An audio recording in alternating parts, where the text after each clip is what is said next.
ॐ भूर्भुवः स्वः तत्सवितुर्वरेण्यं भर्गो देवस्य धीमहि धियो यो नः प्रचोदयात्। ओम शांति शांति शांति।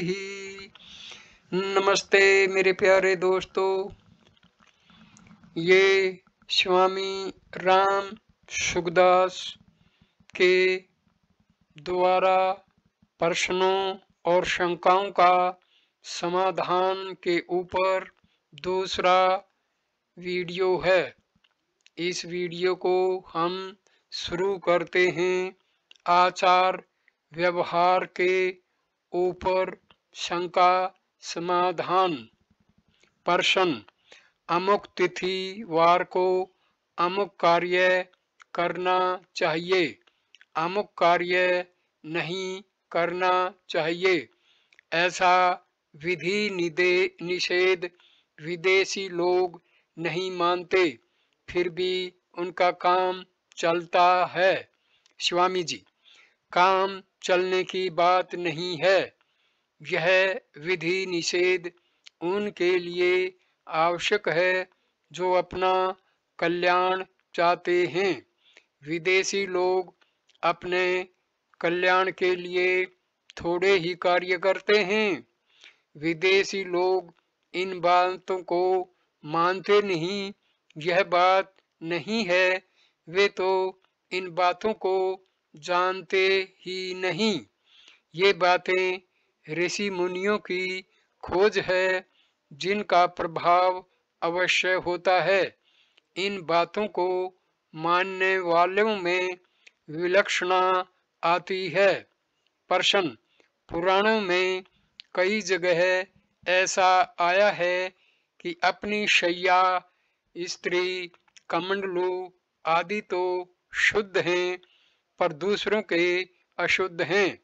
परंतु आपसे सुना है कि अपना मानने से वस्तु अशुद्ध हो जाती है।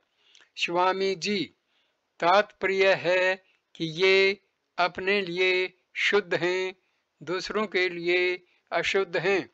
जैसे हम भोजन करते हैं तो वह थाली हमारे लिए शुद्ध है, पर दूसरों के लिए उच्छिष्ट जूठन है। यदि वह हमारे लिए उच्छिष्ट होती तो फिर एक गिलास लेने के बाद और कैसे खाते, क्योंकि गिलास लेने से वह सब झूठा हो गया। प्रश्न: चरण धोने का तात्पर्य क्या है? स्वामी जी, बड़े बूढ़ों के, विशेष रूप से ब्राह्मण के चरण धोए जाते हैं। चरणों के देवता विष्णु हैं, अतः यह विष्णु का ही पूजन हुआ। जब चरणों का पुष्प गंध आदि से पूजन किया जाता है, तब दाहिने चरण के अंगूठे का पूजन करते हैं, अतः जल को घर में छिड़क देते हैं। चरणामृत भी ले सकते हैं। हाथों के देवता इंद्र हैं, अतः गाजे बाजे गाते बजाते समय हाथ हिलते हैं। प्रश्न: तिलक लगवाते समय सिर पर हाथ क्यों रखते हैं? स्वामी जी, पगड़ी पीछे न गिर जाए, इसलिए पुराने जमाने में सिर पर हाथ रखा करते थे। प्रश्न: तुलसी पत्र को चबाना चाहिए या नहीं? स्वामी जी, सुना तो है कि चबाना नहीं चाहिए, पर ऐसा शास्त्र प्रमाण हमें मिला नहीं, हम तो चबाते हैं। प्रश्न: एक वृद्ध सज्जन का प्रश्न है कि क्या लांग के बिना भी धोती पहन सकते हैं? स्वामी जी, भीतर लंगोटी हो तो पहन सकते हैं, लंगोटी न हो तो लांग लगानी चाहिए। प्रश्न, कोई सूर्यास्त से पहले सायंकाल मानता है, कोई सूर्यास्त के बाद। ठीक क्या है? स्वामी जी, वास्तव में सूर्यास्त से पहले और बाद का, सूर्यास्त के आसपास का समय सायंकाल है, अर्थात सूर्यास्त से पहले भी सायंकाल है और सूर्यास्त के बाद भी सायंकाल है। इसी तरह सूर्योदय से पहले और बाद का समय प्रातः काल है। अब हम आनंद अविनाशी सुख के विषय पर प्रश्न उत्तर का विश्लेषण करते हैं। प्रश्न, शांत आनंद, अखंड आनंद और अनंत आनंद में क्या फर्क है? स्वामी जी, संसार से संबंध विच्छेद होने पर अशांति मिट जाती है तो शांति का अनुभव होता है। त्याज्ञा शांतिरि अनंतरम, गीता के 12वें अध्याय का 12वां श्लोक। इसको शांत आनंद कहते हैं। अपने स्वरूप में स्थित होने पर अखंड आनंद का अनुभव होता है। इसमें निजपना रहता है, इसलिए इसको निजानंद भी कहते हैं। परम प्रेम की प्राप्ति होने पर निजपना मिट जाता है और अनंत आनंद का अनुभव होता है। इसको परमानंद भी कहते हैं। अंश में निजानंद और अंशी में परमानंद है। निजानंद सीमित होता है पर परमानंद असीम होता है। कर्म योग से शांत आनंद, शांति या शांत रस, ज्ञान योग से अखंड आनंद, परम शांति या अखंड रस और भक्ति योग से अनंत आनंद, परमानंद या अंत रस प्राप्त होता है। प्रश्न, स्वरूप के आनंद और जीवन मुक्ति के आनंद में क्या फर्क है? स्वामी जी, कोई फर्क नहीं है।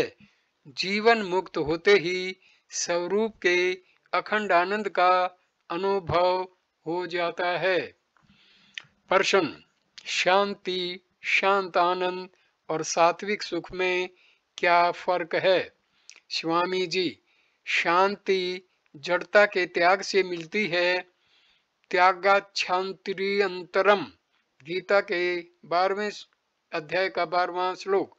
परंतु सात्विक सुख चिन्मयता के संबंध से मिलता है। आत्म बुद्धि प्रसादम जम, गीता के 18वें अध्याय का 37वां श्लोक। कीर्तन में सात्विक सुख मिलता है। आरंभ में सात्विक सुख है, फिर शांत रस है।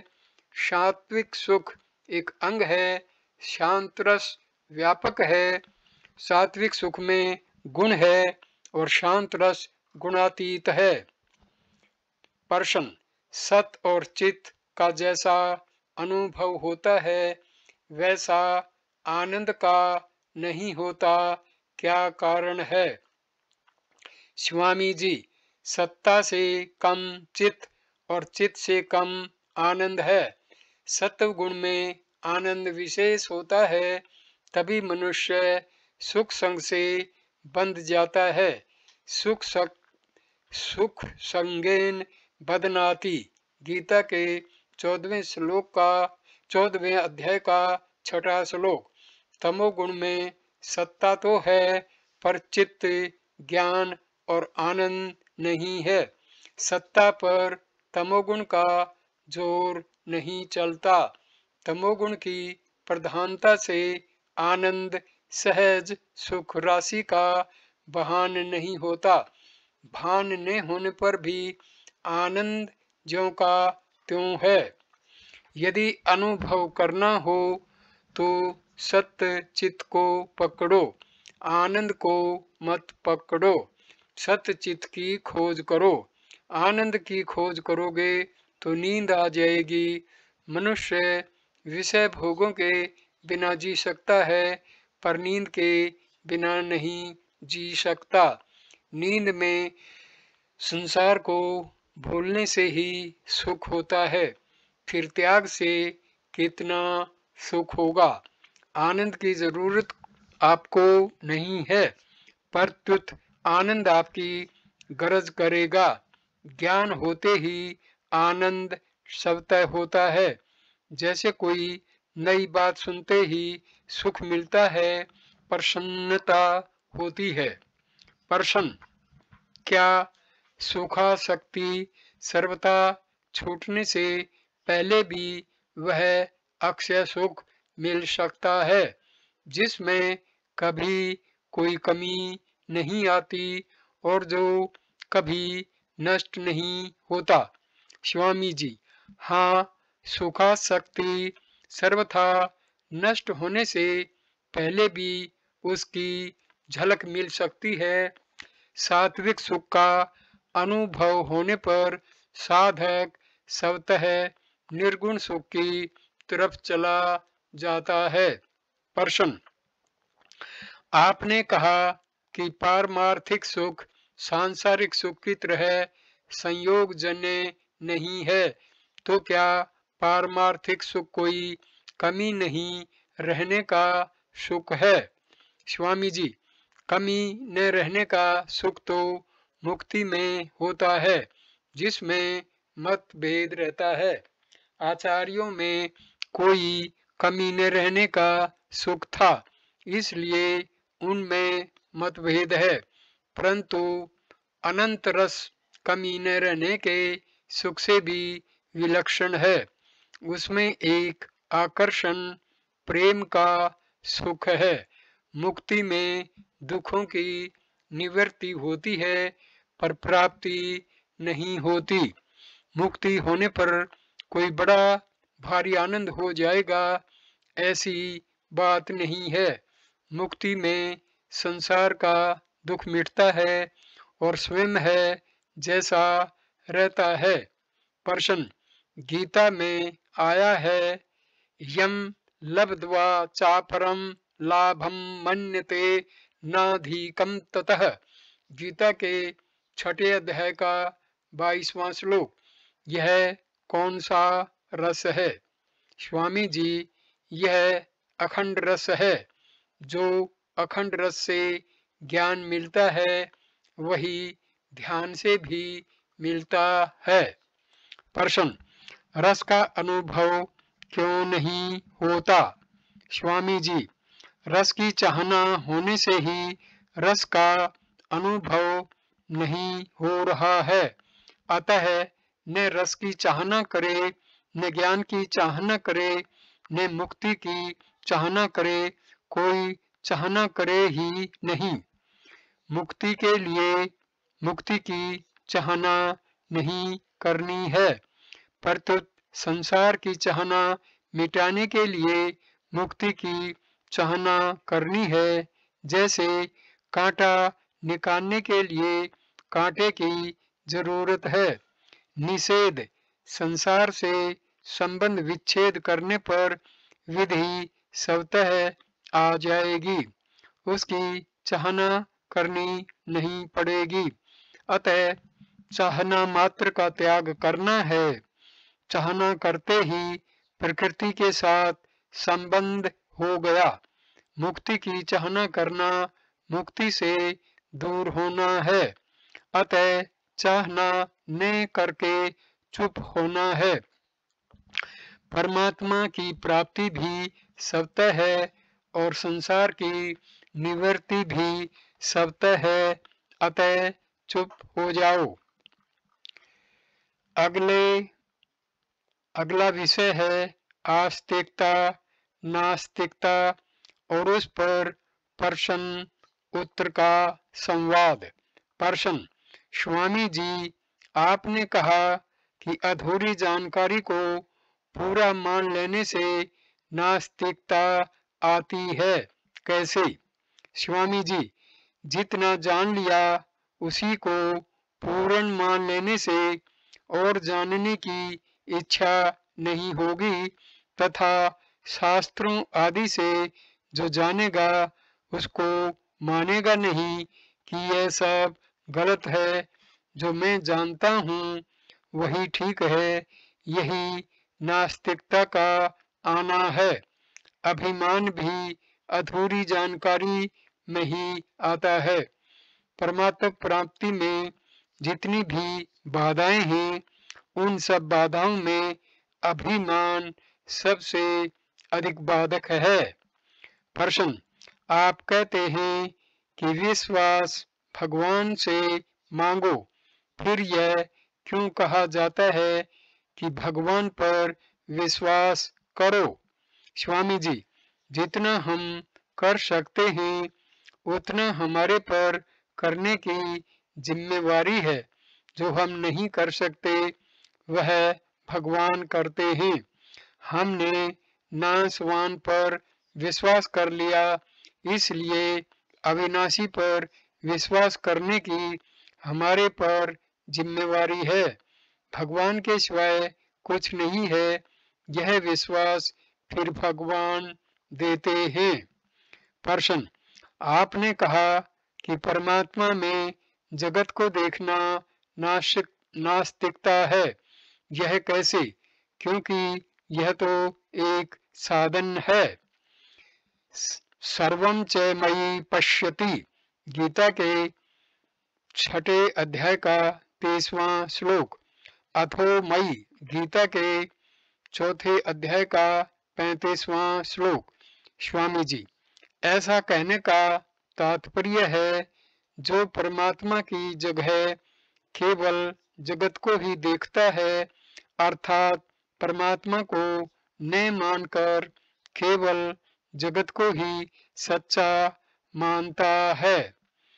जगदाहुर्नीश्वरम, गीता के 16वें अध्याय का 8वां श्लोक।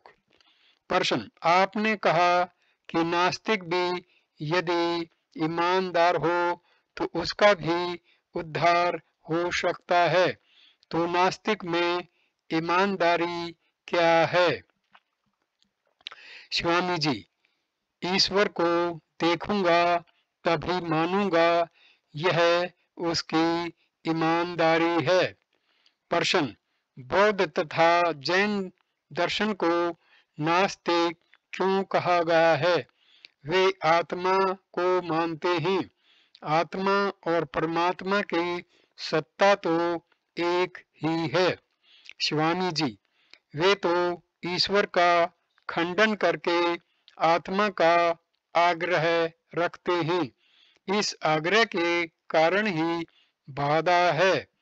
आग्रह न हो तो सब ठीक है, कारण कि आग्रह से अहम रहता है, जिससे मतभेद पैदा होते हैं। अगला विषय उद्देश्य है। इसके ऊपर प्रश्न उत्तर का संवाद हम जारी रखेंगे। प्रश्न, मनुष्य को अपने लक्ष्य की पहचान कैसे हो? स्वामी जी, मनुष्य या तो स्वयं विचार करके अपना लक्ष्य पहचाने या शास्त्र तथा संतों के वचनों पर विश्वास करके अपना लक्ष्य पहचाने। विचार करें कि हम चाहते क्या हैं। हम ऐसा पूर्ण सुख चाहते हैं जो सदा बना रहे।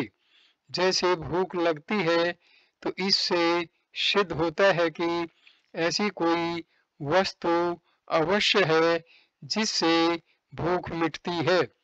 ऐसे ही पूर्ण सुख की इच्छा होती है तो ऐसा सुख अवश्य है जिससे सदा के लिए सुख मिल जाता है। नाशवान सुख का त्याग करने से अविनाशी सुख की प्राप्ति होती जाती है। ऐसा निश्चय कर लो कि हमें नाशवान सुख नहीं लेना है। अपने लक्ष्य को पहचान लें तो फिर दूसरे लक्ष्य की तरफ कभी ध्यान नहीं जाएगा। यदि दूसरी तरफ ध्यान जाता है तो लक्ष्य को पहचाना ही नहीं। प्रश्न, जीवन का उद्देश्य अपना कल्याण करना है। फिर तैत्तिरीय उपनिषद में पहले आचार्य देवो भव ने कहकर मातृदेवो भव क्यों कहा गया है? स्वामी जी, पहला गुरु माँ है। माता में आदर भाव होगा तो आचार्य में स्वतः आदर भाव हो जाएगा, परंतु बालक माँ का उतना आदर नहीं करता, तब ही मातृदेवो भव पहले कहा गया है। इस वीडियो को हम यहीं पर विराम देते हैं। अगला तीसरा वीडियो हम शुरू करेंगे उपासना एवं अनुष्ठान के विषय से और उनका शंका समाधान से। धन्यवाद दोस्तों, ये वीडियो देखने के लिए। नमस्ते, नमस्कार।